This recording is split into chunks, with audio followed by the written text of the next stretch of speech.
Martin Romualdez at saka si Saldico at tatlo pang kasamahan niya ay nasampahan na po ng kaso nila ni Congressman Pantaleon Alvarez, Attorney Bundok at saka ni Attorney Topacio at iba din po niyang mga kasamahan. Nasampahan na po ng kaso ngayong araw mga idol. Sinampahan na po sila. Nasampahan na po sila mga idol. Basahin po natin mga idol yung post ni Banat News. Ito na mga idol, sinampahan na po ng kaso sila ni Martin Romualdez mga idol. Ang nagsampa po ng kaso ay sina Attorney Bundok, Attorney Topacio at Congressman Pantaleon Alvarez at iba pa po niyang mga kasamahan. Basahin po natin mga idol ang mga pangalan na sinampahan nila ng kaso. Ito po. Una, Martin Romualdez. Sunod, si Manuel Jose Dalipi. Pangatlo, Elisaldico. Pang-apat, Estila Los E. Kimbo. Kasama pala si Kimbo dito. Pang-apat, John Doe and Jane Doe. Ilan ba sila lahat be? Isa,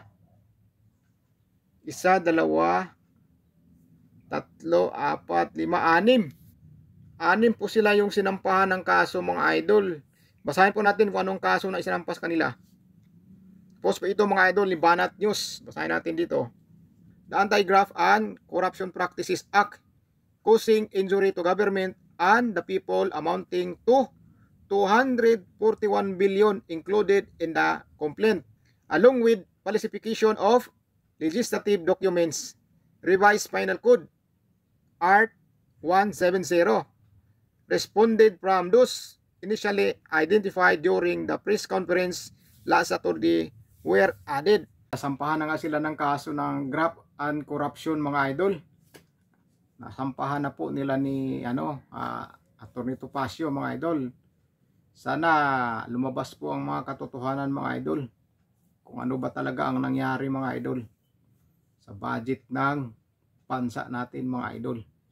Maganda yan mga idol na may magsampa ng kaso para masagot po nila yung mga talagang haka-haka na korupsyon dyan sa pundo ng bayan mga idol. Maganda po talaga na may mga taong mamumuna sa mga ginagawa ng ibang opisyal ng gobyerno mga idol para malaman po natin ng taong bayan kung talagang nagagamit ng husto ang pira ng bayan at kung ano man ang nilabas nila sa media ay totoo po. Hindi yung ilabas sila pero may mga nakatago pa po pala. Maganda yan mga idol para malaman talaga natin ang katotohanan kung sino po talaga ang korap sa ating bansa mga idol sa panahon ngayon na grabe na ang korupsyon sa ating nababalitaan. Grabe na ang korupsyon sa ating bansa mga idol na ating nababalitaan. Matindi na po mga idol. Kaya importante may mga tao po talaga na magpupuna sa mga ganyang gawain para hindi naman po malugmok sa kahirapan ang taong bayan sa Pilipinas. Dahil ang taong bayan po ang kawawa mga idol pagka hindi po mawawala yung korupsyon. Yan po ang pinakasakit sa Pilipinas mga idol na hirap gamutin. Hirap po talaga gamutin yan mga idol.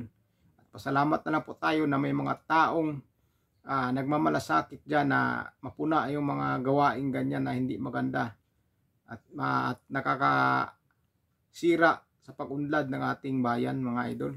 At tayong taong bayan ang magiging kawawa at magsakripisyo dyan sa korupsyon na yan dahil ilang tao lang po ang makikinabang dyan sa pira na yan ng taong bayan. Pinaghirapan ng taong bayan magbayad ng tax, ibubulsa lang ng ilang tao mga idol. Abang-abangan po natin mga idol ang maging resulta yan mga idol sa kanilang sinampang kaso. So yun lang mga idol, ingat po kayo.